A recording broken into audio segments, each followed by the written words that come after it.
Hello दोस्तों, आज हमारा टॉपिक है पश्चिमी जगत का भारत पर आक्रमण। हमने जाना था अपने पिछले वीडियो में कि हमने इसमें मगध साम्राज्य के वंशों के बारे में जाना था, जिसमें से नंद वंश, हर्ष वंश, सुना वंश, मतलब इन वंशों के बारे में जाना था। तो सबसे आखिरी वंश जो था हमारा नंद वंश था। इसमें हमने जाना था कि उस पर उस समय भारत पर एक विदेशी साम्राज्य ने आक्रमण किया था, एक विदेशी राजा ने आक्रमण किया था, जिसका नाम था सिकंदर। सिकंदर कहाँ का रहना, मतलब सिकंदर किस जगह का रहना था, मतलब वो उसका जो साम्राज्य था वो पश्चिमी दिशा में था। यानी जब नंद वंश था तो उस समय पश्चिम से, मतलब पश्चिम जगत के लोग भारत पे आक्रमण कर रहे थे, भारत पे आक्रमण कर रहे थे। तो अगर इसका क्वेश्चन पूछेगा पश्चिमी जगत का भारत पे आक्रमण करने वाला सबसे पहला शासक कौन, मतलब सबसे पहला आक्रमणकारी कौन था, तो सिकंदर नहीं कहा जाएगा, क्योंकि सबसे पहला आक्रमणकारी पारसी लोग थे। कौन लोग थे? पारसी लोग थे, पारसी लोग थे। तो इस वीडियो को हम लोग जल्दी जल्दी से स्टार्ट करते हैं। इसमें हम जानेंगे पारसी लोगों के बारे में, और उसके बाद सिकंदर आते हैं। तो सिकंदर भी भारत पे आक्रमण करते हैं, वो भी पश्चिम एरिया, मतलब पश्चिम जगत के थे। मतलब पश्चिम जगत मतलब भारत के पश्चिम दिशा में जितने भी देश साम्राज्य थे उस समय, वो लोग पश्चिम जगत हम लोग कहते थे, मतलब हमारे देश के लोग पश्चिम जगत के लोग भारत पे आक्रमण किए थे। तो पश्चिम जगत में कौन कौन से लोग थे जिन्होंने भारत पर आक्रमण किए थे, इसके बारे में हम जानेंगे इसमें। और साथ ही इसमें हम जानेंगे कि कैसे कंडीशन है, कैसे उन लोग से हम लोग लड़ाई किए, हमारे देश के लोग उनसे लड़ाई किए। तो फटाफट इस वीडियो को स्टार्ट करते हैं। तो सबसे पहले पश्चिम जगत का भारत पर आक्रमण करने वाले लोग पारसी लोग थे। कौन से लोग थे? पहले पारसी लोग थे, पहले पारसी लोग थे। पहले भारत पे आक्रमण करने वाले सबसे पहले पारसी लोग, पारसिक पारसिक लोग थे। कौन से लोग थे? पारसिक लोग, पारसिक लोग थे, पारसिक लोग। यानी पारसिक साम्राज्य, मतलब पारसिक लोग नहीं, और ये पारसिक साम्राज्य था वो ही सबसे पहले भारत पे आक्रमण किया था। यानी पारसी लोग जो थे उन्होंने ही सबसे पहले आक्रमण किया था। यानी सबसे पहला आक्रमण किसका माना जाएगा? तो पारसी लोगों का आक्रमण माना जाएगा। किसका आक्रमण माना जाएगा? पारसिक आक्रमण, आक्रमण। सबसे पहला आक्रमण इसमें किसका है? पारसी लोगों का। सबसे पहला आक्रमण इसमें पारसी लोगों का है। और इसमें दूसरा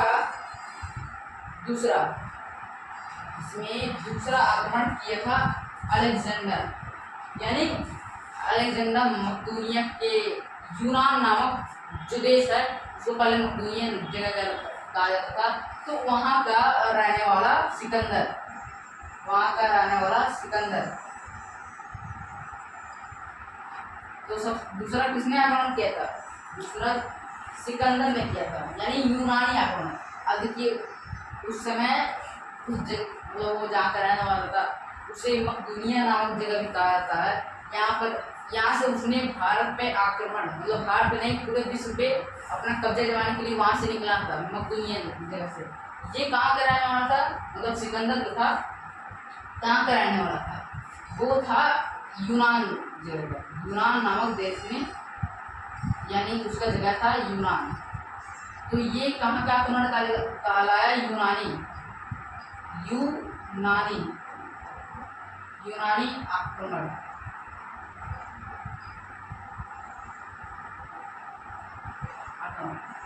पारसी लोगों का जो पारसी आक्रमण था उसमें तीन राजा ने क्रमशः भारत पे आक्रमण किया। पारसी लोगों में क्रमशः तीन राजा ने आक्रमण किया था। पहले राजा का नाम था कुरुस, पहले राजा का नाम था कुरुस। दूसरे राजा का नाम था डोविस प्रथम,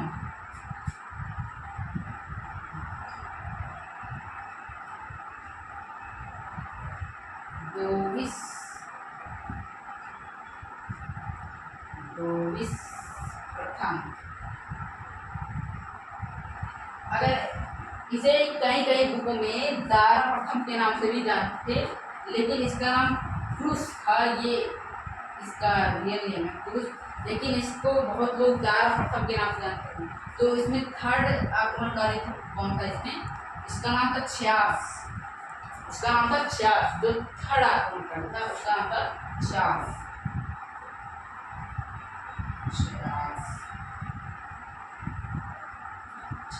आक्रमणकारी था।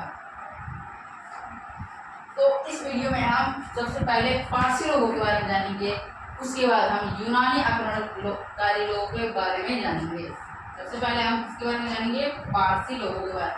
पारसी लोग जो पारसी आक्रमणकारी थे, जो पश्चिम बंगाल से भारत पे आक्रमण किए थे, पारसी आक्रमणकारी। तो इन तीनों राजाओं के बारे में जानेंगे कि उन्होंने कैसे कैसे भारत पे आक्रमण किया था, क्या क्या इन्होंने स्थलों को नष्ट किया था भारत में, इससे भारत कैसे क्षति पहुंची, कैसे भारत के राजाओं ने इनका बचाव किया। तो इस वीडियो में हम डिस्कस कर रहे हैं। तो जो कुरुश था वो काम का रहने वाला था, वो एक पारसी था। कुरुश एक पारसी था जो कि हाकामानी वंश का था। कुरुश किस वंश का था? हाकामानी वंश का था। हाकामनी वंश का था। यानी कुरुश का जो वंश था उसको हाकामनी वंश कहते थे। और कुरुश नामक राजा हुआ था। इस वंश में कुरुश नामक राजा हुआ, एक राजा था। हाकामनी वंश का एक राजा था, कुरुश था। ये बहुत ही बलशाली राजा था। कुरुश था वो बहुत ही बलशाली राजा था। और महत्वाकांक्षी का क्या मतलब था? महत्वाकांक्षी का मतलब होता है जो अधिक से अधिक अपने साम्राज्य का विस्तार करे, जो अधिक से अधिक अपने साम्राज्य का विस्तार करे, उसे महत्वाकांक्षी शासक या महत्वाकांक्षी राजा कहा जाता था। तो इसने भारत पे कब आक्रमण किया था? इसने भारत में, पहले ये जान जाता है कि इसका शासन काल कितना था। यानी इसने जब भारत पे आक्रमण किया तो इसने किसने समय तक भारत पे शासन किया था? तो वो है 1559 से लेके 1529 ईस्वी तक। मतलब कि कहाँ से इसका शासनकाल कितना था? 1559 ईस्वी ईसा पूर्व से लेकर इसका शासनकाल डायरेक्ट लिख देते हैं।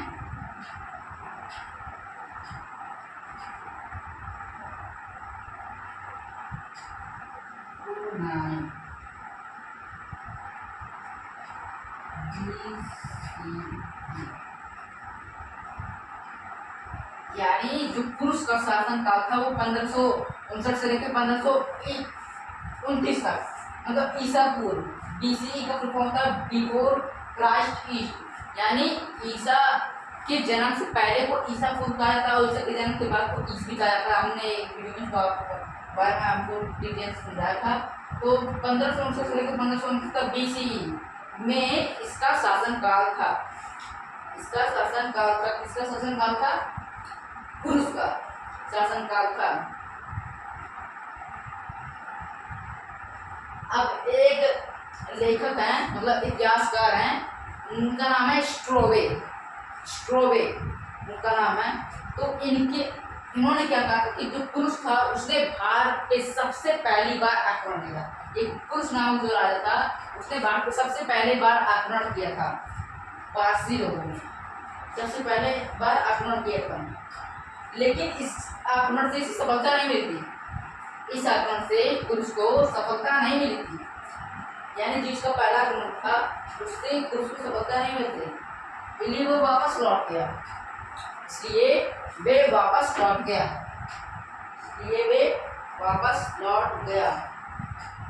फिर बाद में, यानी कालांतर में वे फिर से भारत पे आक्रमण किया। और काबुल काबुल घाटी पे उसने आक्रमण किया सबसे पहले। मतलब जब दूसरी बार उसने ये भारत पे आक्रमण किया तो उसने जब दूसरी बार भारत पे आक्रमण किया तो उसने काबुल घाटी के रास्ते से आक्रमण किया। काबुल घाटी के रास्ते से आक्रमण किया। इस बार उसने कापिसा नगरी मतलब कपिसा नगरी, एक नगरी थी कपिसा, एक नगरी थी कपिसा, कपिसा, इस नगरी को उसने विध्वंस कर दिया था। इस नगरी को उसने विध्वंस मतलब नष्ट कर दिया था, हमेशा के लिए उसने इस नगरी को नष्ट कर दिया था। इस नगरी को नष्ट कर दिया था। किसने? कपिसा नगरी को किसने नष्ट किया था? पुरुष नामक राजा ने। किस राजा ने नष्ट किया था? पुरुष नामक राजा ने। और इसने मतलब आर्य मतलब जब इसने आक्रमण किया था उस टाइम महाजनपद था नंदवन। नंदवंश का नहीं, हर्यक वंश का जब महाजनपद इस समय था, यानी हर्यक वंश मगध महाजनपद पे राज कर रहे थे जब इसने सबसे पहली बार मतलब पुरुष ने आक्रमण किया था। हाखामानी वंश का शासक पुरुष ने आक्रमण किया। जब इसने कपिसा नगरी को नष्ट किया था उसके आसपास जो पश्तो बोलने वाले लोगों को के प्रदेशों को जीत लिया था। पश्तो बोलने वाले लोगों को जीत लिया था इसने जीत लिया था पुरुष ने। पश्तो बोलने वाले प्रदेशों को उसने जीत लिया था। अब हम किसके बारे में जानेंगे? डोविस प्रथम के बारे में जानेंगे, यानी डेविस प्रथम के बारे में जानेंगे। इसके बारे में जानेंगे आप डेविस प्रथम। ये इस वंश का तृतीय शासक था। ये इस वंश का तृतीय शासक था। पहला तो पुरुष था, दूसरा कोई था लेकिन वो जल्दी ही मर गया, तीसरा डोविस प्रथम था। तीसरा डोविस प्रथम, डेविस प्रथम ने आक्रमण किया था। डोविस प्रथम ने आक्रमण किया था। इसने आक्रमण किया था डोविस प्रथम ने। डोविस प्रथम ने आक्रमण किया था दूसरी बार। ये इस वंश का तृतीय राजा था। ये इस वंश का तृतीय राजा था। इसका शासनकाल 521 ईसा पूर्व से लेके 485 ईसा पूर्व तक था। इसका शासनकाल 521 से लेके 485 BCE 485 ईसा पूर्व तक इसका शासनकाल था। इसका शासनकाल था डोविस प्रथम का शासनकाल था। इसने भारत पे आक्रमण किया। इसने जब भारत पे आक्रमण किया तो इसने गांधार, कंबोज, गांधार मतलब दो जगह है, एक गांधार है एक गांधार है। कंबोज, काबुल और सिंधु प्रदेश, सिंधु एक राज्य है, उस प्रदेश को इसने जीत लिया था। उस प्रदेश को इसने जीत लिया था। और इसका इसका साम्राज्य था मतलब गांधार और सिंधु प्रदेश, तब इसका साम्राज्य इतने में बन गया था। यानी डोविस प्रथम का साम्राज्य कितने में बन गया था? गांधार एरिया में इसका बन गया था। अब इसका इस वंश का तृतीय राजा कौन था? क्षयास था। इस वंश का तृतीय राजा क्षयास था। ये इन प्रांत मतलब ये बहुत ज्यादा शक्तिशाली नहीं था। सबसे शक्तिशाली इनमें पुरुष था और सबसे शक्तिशाली तो पुरुष था और कोई इसमें शक्तिशाली नहीं था। डोविस प्रथम ने क्या किया? प्रदेशों को जीता, मतलब उसी प्रदेशों को जीता और अपने साम्राज्य को स्थापित किया। और उसके बाद जो क्षयास था उसके पास ज्यादा पावर नहीं थी, वो मतलब इस वंश का कमजोर शासक था। तो क्या होता है कि ये इन प्रांतों को बनाए रखता है। अब जो क्षयास है वो इन प्रांतों को बनाए रखता है। इन प्रांतों को बनाए रखा है।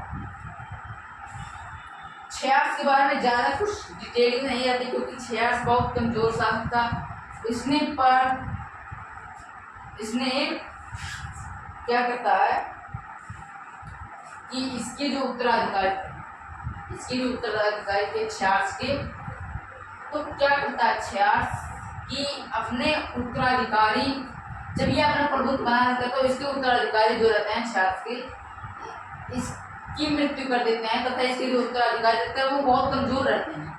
इसके उत्तराधिकारी बहुत ज़्यादा कमजोर रहते हैं, वो कोई ताकतवर उनके नहीं रहते हैं, जिसके कारण जो पारसी लोगों का साम्राज्य था वो शिथिल हो जाता है। पारसी लोगों का साम्राज्य था शिथिल हो जाता है।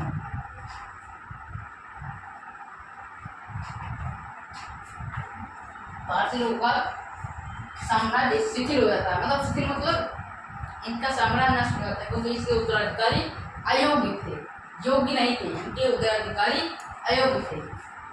अब हम जान जाते हैं कि पारसी लोगों ने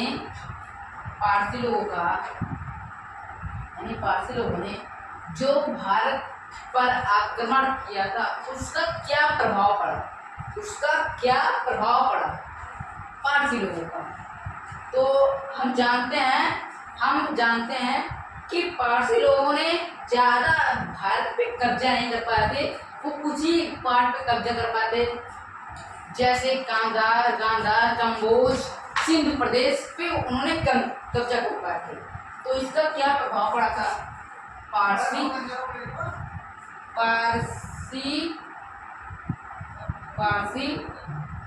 लोग का भारत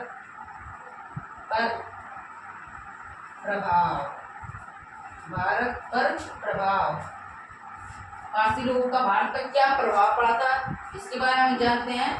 तो इस पे विशेष प्रभाव नहीं पड़ा था। अभी हमने बताया कि इस पे विशेष प्रभाव नहीं पड़ा था, पारसी लोगों का भारत पर विशेष प्रभाव नहीं पड़ा क्योंकि इसने कुछ ही प्रांतों को ऑक्युपाइड, मतलब कुछ ही प्रांतों पर हमला किया था, कुछ प्रांतों पर इसने विजय प्राप्त किया था। तो इसके कुछ लेकिन आक्रमण जो है उससे कुछ लोगों को दिक्कत हुई थी। जैसे अब हम इसमें आक्रमण के बारे में जान जाते हैं कि इस आक्रमण से भारत और फारस में व्यापारी संबंध बन गया था। तो पहला कारण क्या है, मतलब व्यापारी संबंध बन गया था, भारत और पारसी लोगों में व्यापारिक संबंध बन गया था। दूसरा क्या है कि पारसी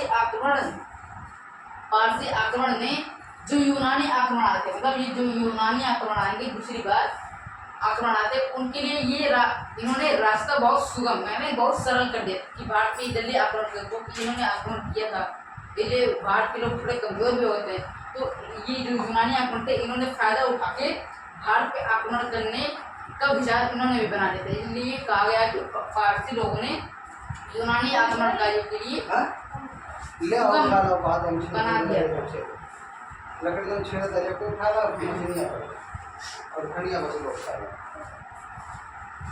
कुछ विद्वान जो अशोक एक काल था, अशोक मतलब सम्राट अशोक काल था, उसमें पारसी लोगों की वास्तुकला प्राप्त हुए थे। यानी पारसी लोगों का प्रभाव ये पड़ा था कि उन्होंने अपना वास्तुकला, जैसे अपना शिलालेख, ये सब अपना स्तंभ लेख, ये सब इन्होंने भी अपने राज्य में बनाया था। तो इनका जो विशेष प्रभाव नहीं पड़ता, यही प्रभाव पड़ा था कि इनका शिलालेख, स्तंभ लेख इन लोग का हाथ में हो गया था, साथ में इन लोग का व्यापारिक संबंध भी बन गया था, और साथ में वो यूनानी आक्रमण के लिए इन्होंने अपना रास्ता सुगम कर दिया था। तो यही इसमें है। और क्या होता है,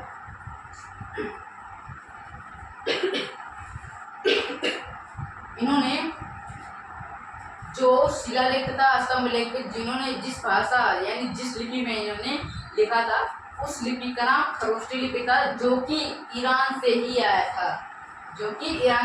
खरोष्टी लिपि कहाँ से आया था? ईरान से ही आया था। तो आपको ये वीडियो पसंद आई हो तो कृपया चैनल को सब्सक्राइब करें, लाइक करें, कमेंट करें। अब तक के लिए धन्यवाद।